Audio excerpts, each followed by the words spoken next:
High বন্ধুরা, আশা করি আপনারা খুব ভালো আছেন। আমিও খুব ভালো আছি। আবার একটা নতুন রেসিপি নিয়ে চলে এসেছি। আজকে আমি বানাবো চিকেন স্টিক বা চিকেন পকোড়া, যেটাই বলুন না কেন। এখানে আমি চিকেন নিয়েছি, চিকেনগুলো বেশ লম্বা লম্বা করে কেটে নিয়েছি। এইভাবে চিকেনটা ভালোভাবে ধুয়ে নিয়েছি। এবার দিয়ে দেবো এখানে 1 চামচ ভিনেগার, আপনারা চাইলে একটা লেবুর রসও দিতে পারেন। এবার দিয়ে দেবো একটু গোলমরিচের গুঁড়ো আর নুনটা দিয়ে খুব ভালোভাবে ম্যারিনেট করে রেখে দিতে হবে। এতে চিকেনটা খুব ভালোভাবে নরম হয়ে যাবে।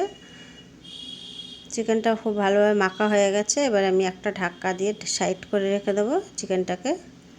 এবার চিকেনের জন্য মশলা নিয়ে করে নেব। 2 কাঁচা লঙ্কা, একটু আদা আর রসুন, এগুলো আমি শিলেতে বেটে নেব। মশলাটা আমি বেটে দিচ্ছি, এতে চিকেনের ভালো টেস্ট আসবে। বাটা মশলাটা এইভাবে আমি বেটে নেব পুরোটাই। মশলাটা বাটা হয়ে গেছে, এবার আমি তুলে নিচ্ছি। এবার চিকেনে আমি দিয়ে দেবো 1 চামচ সয়া সস, 1 চামচ চিলি সস আর 1 চামচ টমেটো সস, আর বাটা মশলাটাও দিয়ে দেবো। দিয়ে খুব ভালোভাবে মিশিয়ে নেব মশলাটার সাথে। একটা ডিম দিয়ে দেবো। ডিমটা দিয়ে ভালোভাবে নাড়িয়ে চাড়িয়ে নিতে হবে। ডিমের সাথে ভালোভাবে চিকেনটা মাখিয়ে নিতে হবে।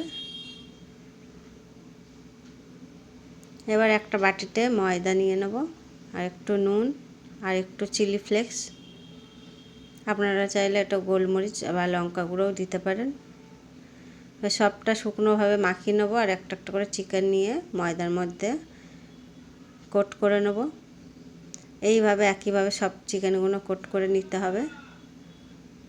এইভাবে সব কোট করা হয়ে গেছে চিকেনগুলো। এবার কড়াইতে তেল দিয়ে দিয়েছি। তেল গরম হয়ে গেলে চিকেনগুলো একে একে সবগুলো ভেজে নিতে হবে। ভালোভাবে ভেজে নিতে হবে লাল করে। এইভাবে আমি সবগুলো ভেজে নেব একটা কালার আসা পর্যন্ত।